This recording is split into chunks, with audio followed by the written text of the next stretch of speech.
on, Sean. Turn that thing off. Oh, hold on. I like what you said there. I want to get this for posterity. Say it again, nice and loud. Seriously? Sure, come on. If nothing else, it'll give me leverage with your old man. Ah, that's your angle. Nice. What I said was, I wish I hadn't been born into the Assassins. I wish I had chosen this life. Is that good enough? Sure, but why is that? Because choice is the central idea of our creed. It underpins everything, right? It's about free will. It's about seeing the evidence before you and saying, yes, this is what I want. Or, no, this isn't for me. But when you're born into a group like this, or any other, like I was, you get mixed signals. You get told over and over again, this is what we believe. These are the rules. This is reality. No deviation.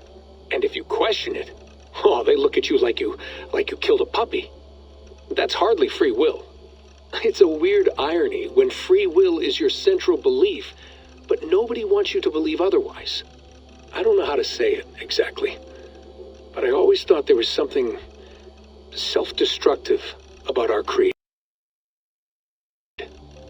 If free will is the most important moral guidepost we have, we should be free to ignore it. To choose submission, for example. You know what I mean? Like, we should be free to side with the Templars. If it's really my choice, I could do that. Right. It's almost self-refuting. A democracy could democratically elect a dictator or choose to get rid of democracy altogether. Within our creed is the seed of its own destruction. That's what makes it powerful, I think. And fragile. Right. The more freedom you have, the more risky it is, you know? Anyway, my dad has mellowed over the years, but he was strict when we lived on the farm. He ran a tight ship. I never got the impression that I was free to choose my path forward. Our creed, our tenets, they were drilled into my head. By the time I was a teenager, I was following these rules out of a sense of duty. This was just what we did. That happens to a lot of organizations over time. A stagnation sets in, you know? A fundamentalism. Yeah. Following the rules becomes more important than achieving whatever goal you set out for yourself. And people start to lose sight of the reason the rules exist. That's called deontology, or a form of it. Following a rule for its own sake and not for the consequences it has. Yeah, but that feels backwards, doesn't it? Well, I think so. Following a rule is the easy part. Praying, taking a sip of wine, munching on a wafer. Rituals that give comfort. But that's just going through the motions. It makes people feel like they're doing something. When the hard work is, well, actually getting off your ass and doing something productive. I think people just want boundaries. Tight boundaries. They want to see the four walls that pen them in. I don't disagree. Anything outside that, anything that makes life more complex, that's scary. That's why I envy you. You chose this life. You went through that process and you decided, yes, I believe in this. Sure. It didn't stop me from being an insufferable know-it-all as a teenager, but I see your point. I would have loved to have been a know-it-all. I knew nothing. Not until you guys found me. Yeah. It wasn't until I met you, and Bex and Lucy, that I knew. I knew I wanted to be an assassin. Oh, thanks, Des. Come here. Bring it in, bud. I don't normally like touching, but we'll make an exception now. I am not hugging you. You sure? Because I smell very nice today. Can you just turn that off?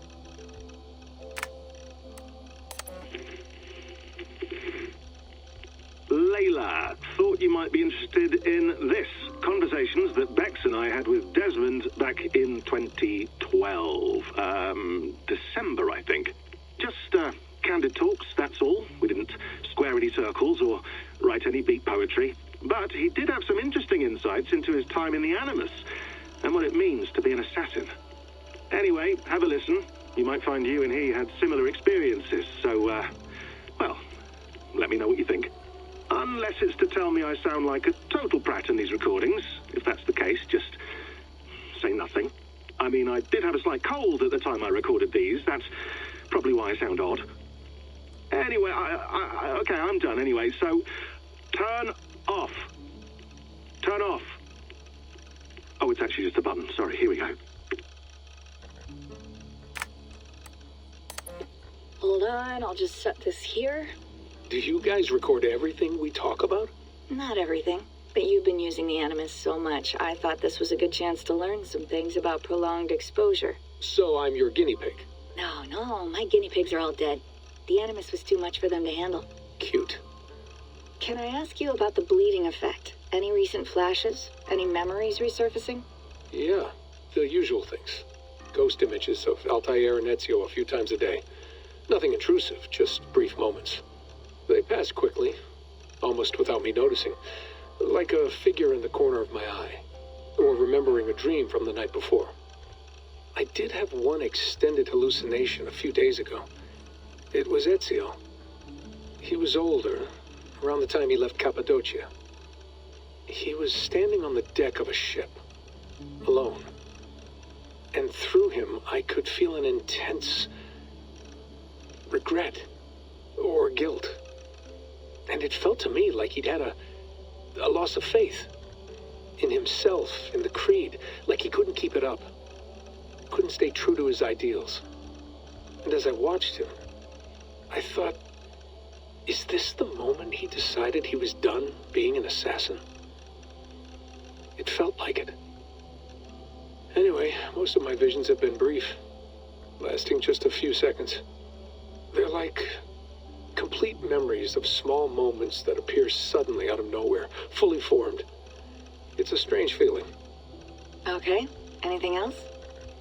I'm starting to see Connor now, too. Though I hear his voice more often than I see him. I'm sure that will change. Oh, yeah, and yesterday, just before bed, I had a memory of being on a beach in the Caribbean with a bunch of sailors. Or maybe they were pirates. I don't know. No idea. Huh, we'll look into that. And how do you feel in general? In general? Well, I feel older, for one. Much older. And it's strangely comforting. I'm collecting the memories and skills and thoughts of so many people. I feel like I've lived a few hundred years or more. Is it possible that if I do this for too long, it'll push my own memories aside? That I'll be everyone but myself after a while? It's possible. That's called identity substitution. It's happened before, but it's rare. And someone with your background shouldn't need to worry. My background? You mean someone with my genes? My abilities? You have Isu DNA, and that lets you see things and do things and withstand traumas that other people can't. And I can suffer in ways that others can't. That's not something to be proud of. You mean the apple? Yeah. It has a pull, Bex. It tugs at my brain. It talks to me. Teases me. Drives me mad. And what I did to Lucy. God damn it. Nothing is worth the damage I did. The pain I caused. I know. But you're special. That's the point. I'm not special, Bex. I'm lucky. That's all. I understand. We're assassins. It's our creed that makes us different, not our genes, not our blood. Anyone can join us. That's true. But let's leave that aside for a second. What I want to know is, have you ever had any Isu memories resurface? Isu memories? I don't think so. I can't even begin to imagine what that would feel like. I think you'd know if you did. Maybe one day. We might be able to induce something. Jesus, let's fix the world first, okay? Before we start digging up my ancient ancestors. Deal. With my luck, I'll be related to some third-rate Isu like Sisyphus or something. Way to aim high, buddy. Hey, you gotta.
love to play around, but I have bigger things on my mind.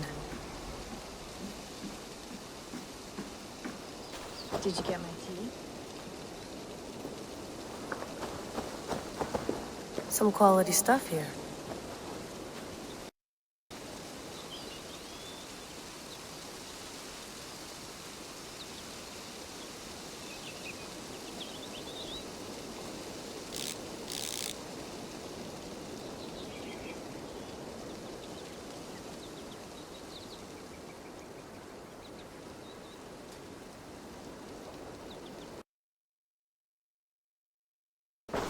Oh, mint tea is not actually tea, Bex. It's an infusion. It's really just dirty, minty water. I don't care what you call it, Sean. Did you buy any? Of course I did, love. Hey, sorry about pulling you out. The generator was sputtering. That's fine. I needed air. How is the Animus data stream? Comfortable? Felt pretty stable after a while. Good. Just give me a sec and you can jump back in.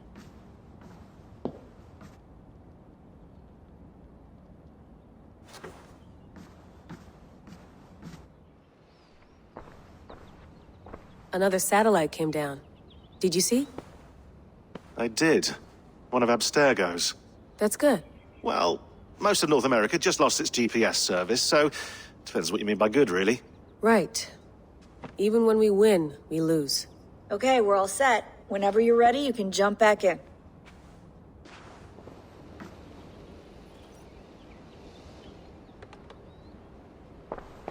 Hello, Layla.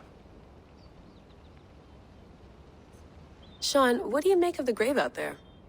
Well, it overturns a few hundred years of scholarship about the first Europeans to set foot in North America. Apart from that, it's just a bunch of muddy bones, isn't it? Can we talk about this thing on my neck for a second? Ah, the mood stabilizer. Yes.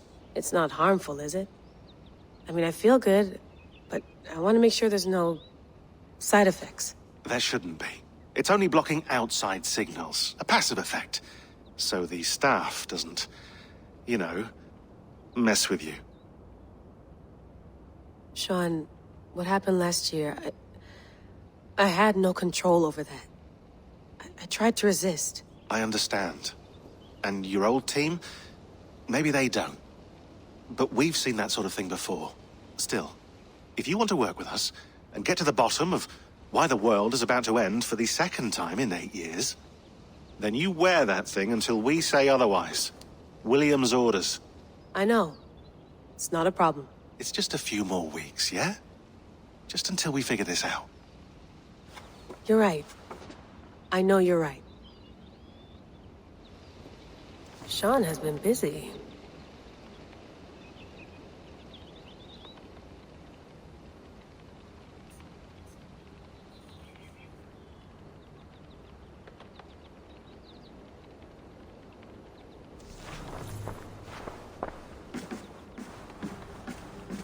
Please enjoy your stay. Remember, all the garbage must be packed out, and please water the plants once a day. Yeah, I won't remember that. You gonna put this in the fridge, Sean? Of course. In half a minute. Remember, tomatoes go on the counter, not the fridge. You mind if I put some music on? Go for it. Cool.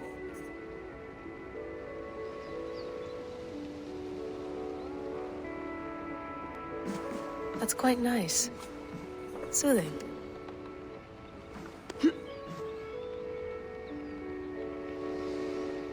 I went through hell to bring you here. It had better be worth it. Feeling okay? Better. But I'm worried that it could happen again. The two data streams. I can't promise it won't. I barely understand it myself. It felt like two minds, fighting over one brain. It hurt like a shotgun to the head. Right. There's something about this Viking's DNA sample that feels dense, noisy. Could it be the staff? Interfering somehow? How do you mean? My headaches, my temper. They started the day I got that thing. I hope you're not making excuses for, you know, your friend. Jesus, no. I'm not. Sorry. Just take it easy. And if you feel yourself slipping again, let us know. I'm trying. I really am.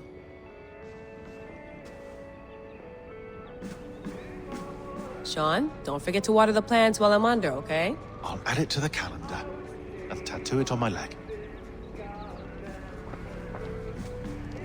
Be nice to sleep in a real bed when this is over.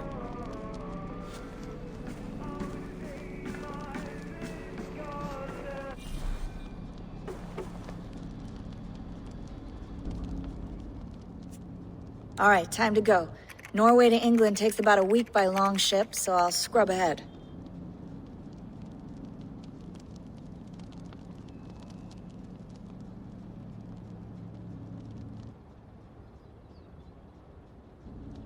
Layla, you okay? Sorry. Can you play the message again? We have the transcript. If you're looking for something, I can go and... No, I want to hear it. Okay. I don't mean to be cryptic. It's just... that message led us here. To this place. To a Norse grave in North America. So those bones out there are the only lead we have. Our only chance at fixing this planet before it's too late. Here it is. I lived, I died, and now I sleep. And in my sleep I dream. And in my dreams I see an end to the doom that will grip the earth once again. Find the wolf-kissed. Find the mad one. Find me. And save us all from another death. Unsettling, that is. That pulse in the message. Are you sure it's just coordinates? Nothing else? Nothing I can find. Okay, I'm ready. Here we go.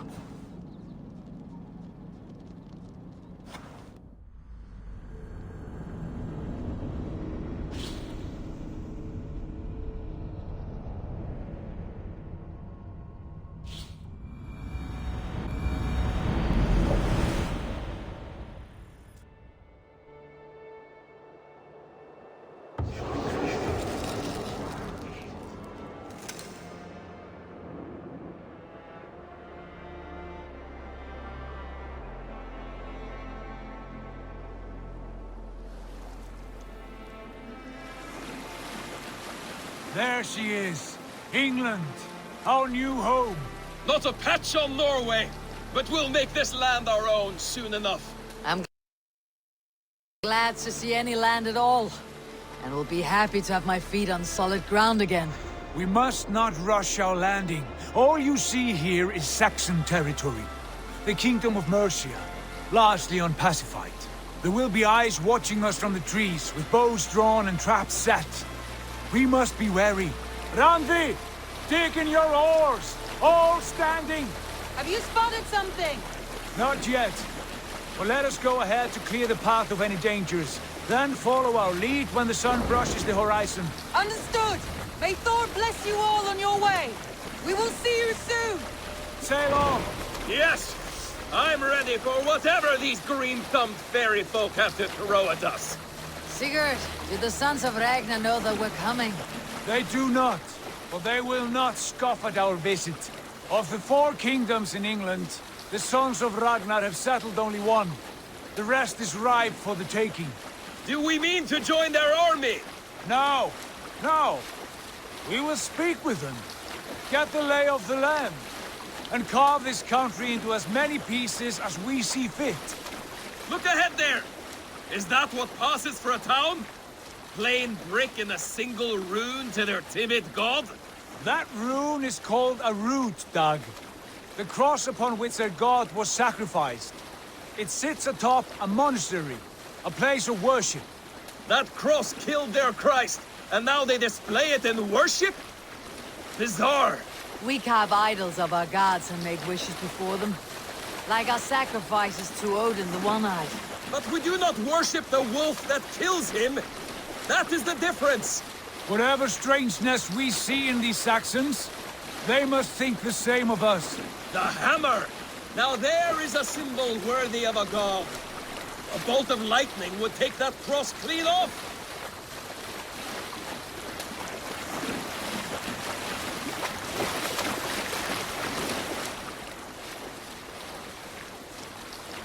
Look there! What are they doing? Ritual drowning. Baptism, Dag. Are the ways of Christians really so unfamiliar to you? Not at all. I simply forgot. And someone has to keep the conversation up. It must be priests and worshippers alone in that place. We could storm this port with ease. Sack it without breaking a sweat. Is there much in the way of treasure there? Always! They shape precious metals and cut jewels to their gods. There will be a fortune there. Later, Dag. There will be time enough for raiding, once we have settled.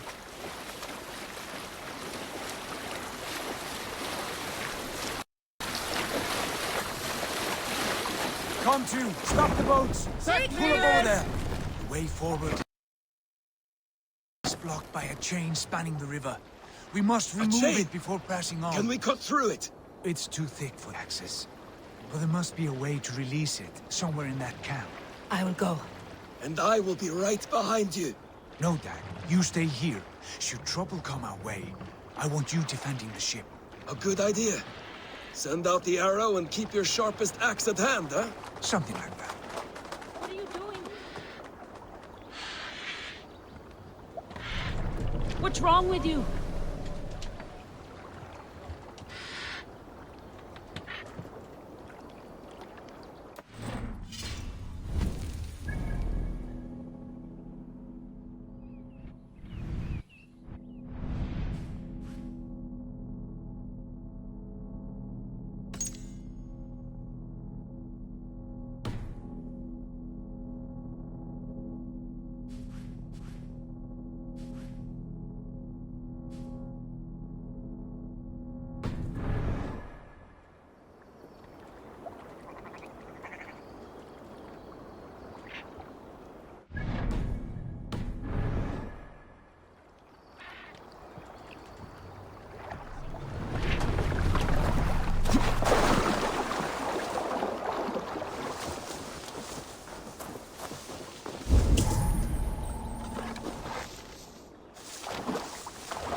Gods here are vigilant.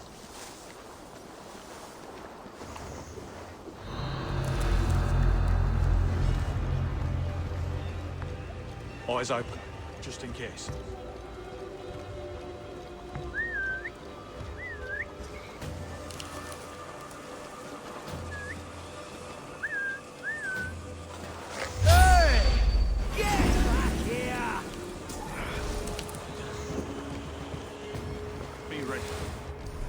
Just in case.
Nah.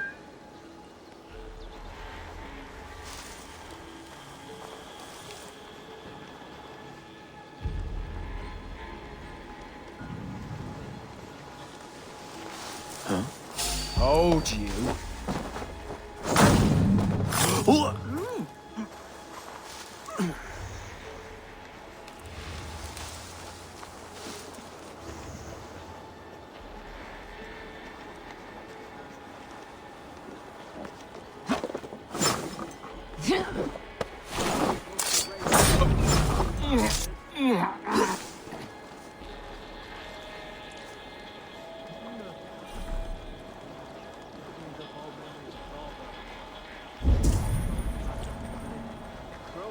This chain is huge, and poorly anchored it appears. I might be able to shoot it.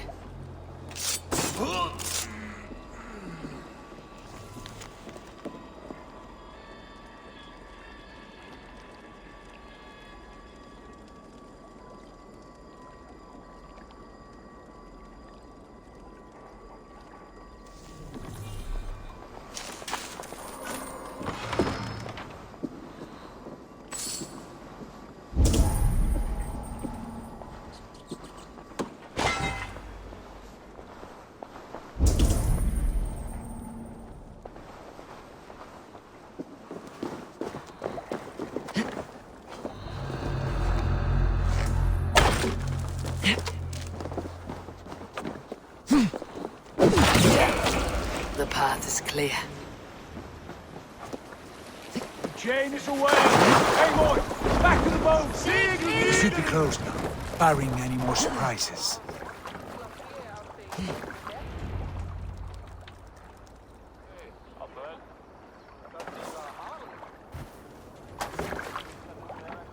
Fine work. I say we go back, Sigurd. Give those dogs a good knock around and take whatever treasures they have. Easy pickings. Not today, Dad. We press on until we reach our goal. We cannot afford another surprise. Now be on your guard. It should not be far. Gods, I'm ravenous. I hope they have food and ale on hand when we arrive.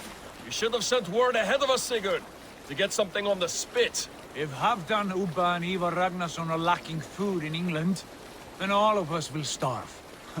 Have no worry. Ah, I can see it now. A suckling pig, tender and juicy, and ale as gold as the treasures that we failed to steal back there. A man of simple pleasures, aren't you, Dag? And he is happy. For my part, I look forward to standing in the footsteps of the giants that built this land. What giants? The great Romans and their empire. Giants of a forgotten age. They held dominion here long ago, and their ruins dot the landscape. Every brick and stone tells a story of conquest and glory. And now, they are rubble and ash. Ready to be remade. We will rebuild their empire, brick by brick, and ours will not crumble to dust. All things end, dog. The ruins are not a warning. They are a testament. Look there, just ahead, where the sons of Ragnar make their camp.